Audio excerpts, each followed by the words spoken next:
So the Jewish family wins because I would say the Jewish family and the Chinese family.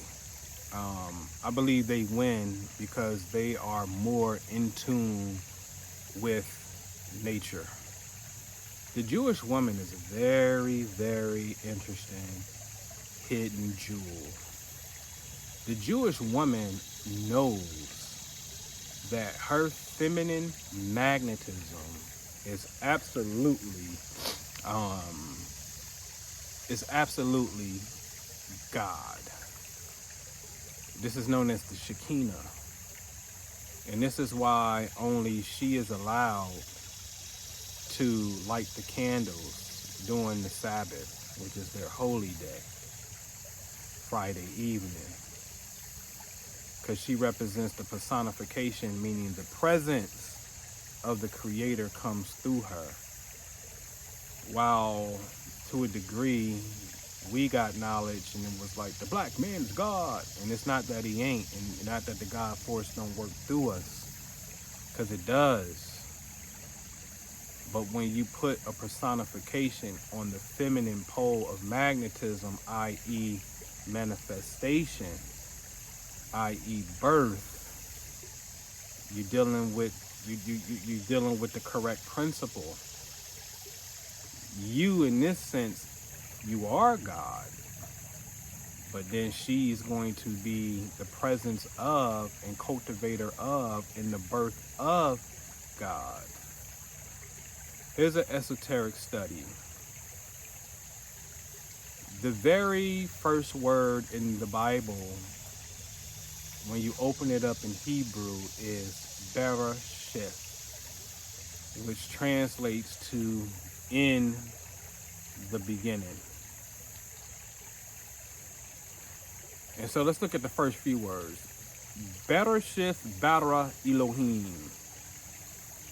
Word for word means in the beginning created God. Now in English we say, well, it means in the beginning God created.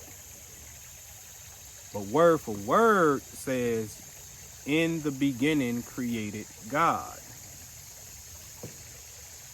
And if you look at the word, the very first letter, B, Beth, it's symbolic. It means in. Anytime that word or that letter is in front of a word, it can symbolize in. That's why it's in the beginning, better shift. So let's say shift means beginning. And better or B means in. So Rashith rather is in the beginning, right? But the word Beth, which is the letter B, also means vagina. And I wrote this years ago on my blog, many years ago, right? So what if the translation could mean in vagina created God? Interesting. In vagina created God. Lord knows as a man, when you inside there and it's right, oh my God, you want this or you want heaven? Because I promise you, if heaven is better than this, I don't even want to take the chance. I'm not saying all the, I don't think I want to take the chance. I can't have this in heaven. Nah, I can't. You can't have this in heaven, but I'm telling you, it feels better. But you're gonna have to trust me.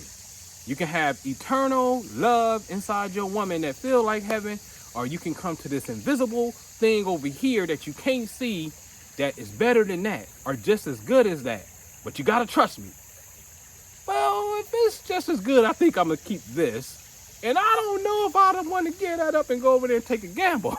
Right? So my point is, what if it is in vagina created God? Again, it's talking about principles. Passive and active in the Jewish woman and the Jewish family, they play these roles. And Friday, what a coincidence, is ruled by the planet Venus. It's like you got Sunday, the day of the sun. Monday, look at it, moon, that's Moon Day. Day of the moon. Saturday is so obvious, the day of Saturn, right? So Venus is Friday, the feel-good day. It deals with women, it deals with beauty, marriage and relationships. So what do they do on Friday? They come together as a family. They light a candle to represent the primordial spark of creation. Fire represents the creative force. What a coincidence. The first sign that starts the zodiac is Aries, which is fire, the spark to get everything going. So she lights that and says the prayer and conjoin the energy and set the tone for spirituality for the next 24 hours for the family. That's what you call being in nature. The Jewish woman is by far one of the most in tune women. And then their whole culture is based off the moon. So they really got a feminine culture because they're dealing with the moon, new moons are they new calendars, the new months. And so Rosh Hashanah usually is when the new moon is in Virgo, which is a constellation of a woman. And so now they're going back to the feminine essence again. Can't touch them. This is why some of their principles are highly successful. And then there's other things that they do. All right. The Chinese is because they're Tai Chi, the yin yang symbol of being in balance as well. In a lot of Asian cultures, Thailand women are very supportive. I'm not gonna say submissive, because I think that registers as a bad word in people's head for some reason, but very receptive and on their feminine game. But I keep it on the Jewish. That's why the Jewish people are so successful, is because the Jewish feminine principle is in play. All right.